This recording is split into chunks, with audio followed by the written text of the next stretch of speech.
Well, we are so excited to join with Darren Mulligan. We are messengers. Welcome in, sir. You're one of Yay. our favorites, so this is a thrill. We're so glad to talk to you. Well, thank you for having me, and thank you for being with me every step of the way over these years. It's been a very strange journey, but it's been very beautiful. With people like you guys. Thank you. Well, I'm going to call it out right away. It looks like you're in an earthquake. So where are you? What's happening?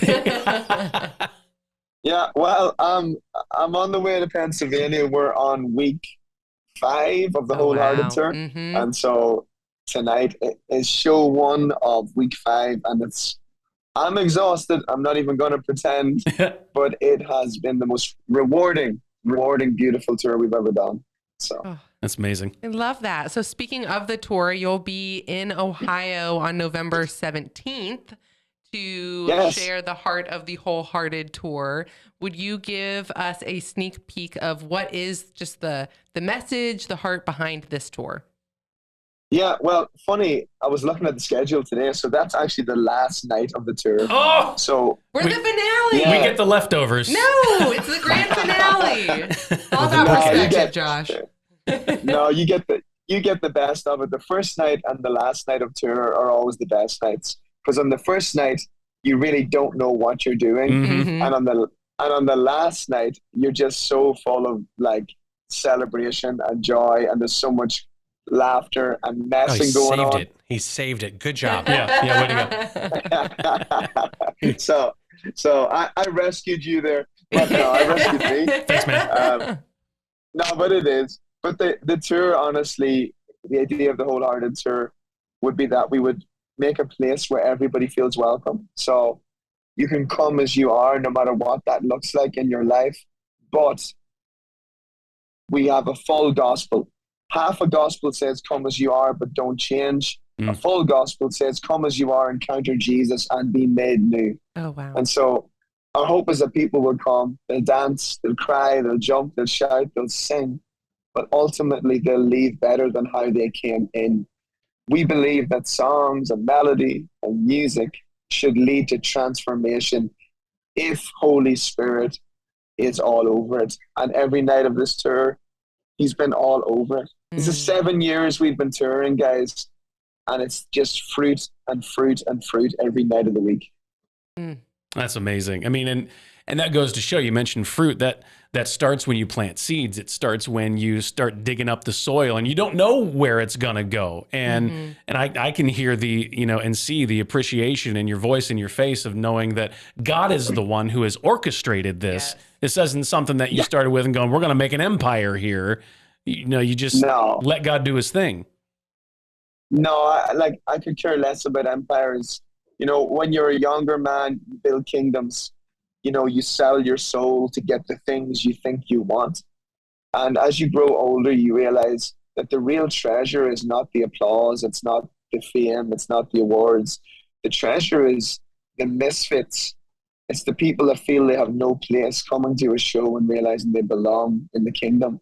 Realizing that these shows don't happen so we can go home with bigger egos. The shows happen so that we can get to see these people, because it's a privilege and an honor to be able to share with these men and women who are coming out, who are hurting, who are broken, regular blue collar folks that really, a lot of the time, don't feel like they belong in the church anymore, because the church has become a place that they associate with maybe hurt or disappointment, Mm-hmm. or maybe it's because it's too cool for them.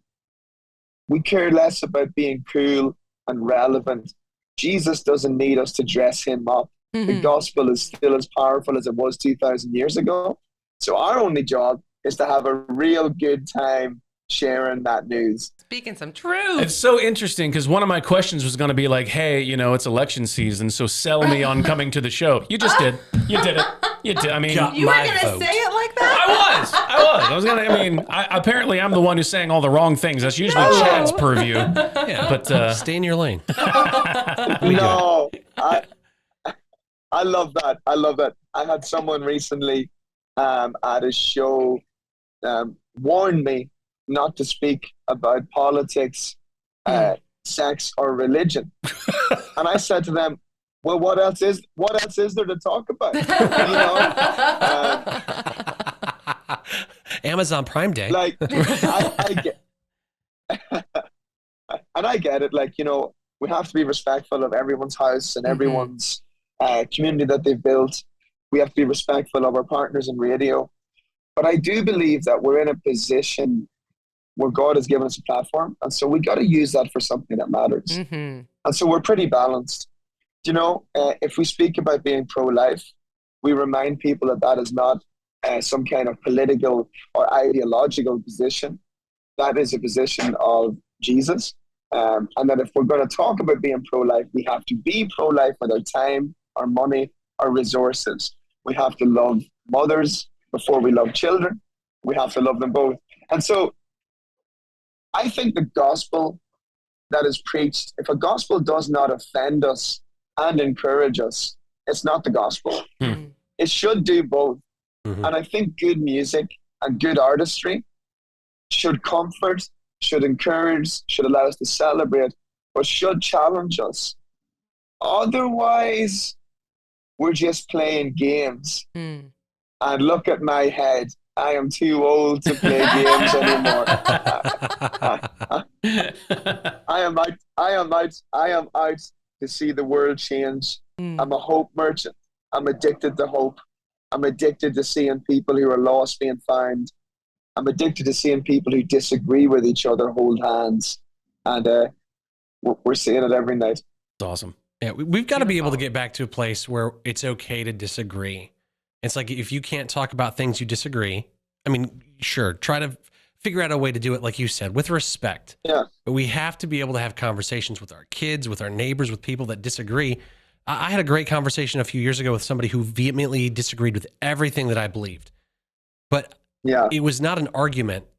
I was curious to, I'm like, I don't know you. I don't know about your life. You didn't leave scorched earth? I thought that's how those are supposed to go. Just on the morning show, just with people that I know and love, will I do that. Okay, great. But it was a beautiful conversation because they also were not coming from the standpoint of resistance. It was a true agenda to try to understand each other and where we were coming from. And there are too many different variations that bring people to where they are in life for everybody to say, this is the one thing that I know, especially from people that believe or are on the other side of what you believe. And patience and in being able to talk about the truth, it's just wildly important to be able to talk about things you disagree with. So I applaud you. Those things that they said don't talk about, those are the things we have to talk about. Well, they are, and I absolutely agree with you. If you look at Jesus, right? Jesus did not shy away from broad sweeping social issues. He spoke to them all the time, particularly the religious people. But you find Jesus in the most awkward of situations. You find him standing in the middle of a city with a woman caught in adultery and a crowd standing around her with stones in their hands, ready to smash her with them, which she deserved under the law in Old Testament times, right? And Jesus always finds another way to communicate. And so he says, which one of you is without sin? You go ahead, throw that stone. And it says one by one, they all walk away. So Jesus convicted them of their own sinfulness, their own pridefulness and righteousness. And then he says to the woman caught in sin, he says, where are these people who accused you? They're gone. He says, now go and sin no more. And so in his kindness, he also convicted the woman of her sinfulness, but give both of them a path towards a future. Now, neither one did he validate their actions. But if we're not willing to speak to culture, lads, I'm really serious about this. If we're not serious about speaking the gospel to culture, culture will speak to our people, and it will contaminate our heads with lies and ideologies and spiritualities. We have an opportunity to see revival, but revival can only come through grace and truth and through personal transformation through the renewing of our minds, not through the ideas that we create, but through the gospel. I love it so much. That's really good. And so often we talk about going to a concert for an experience. This is an experience. Getting closer to God through music and through words. And I want everybody to make it there to do that. So the concert is November 17th. It is, help me out with the details. Hannah's so much better at details than I am.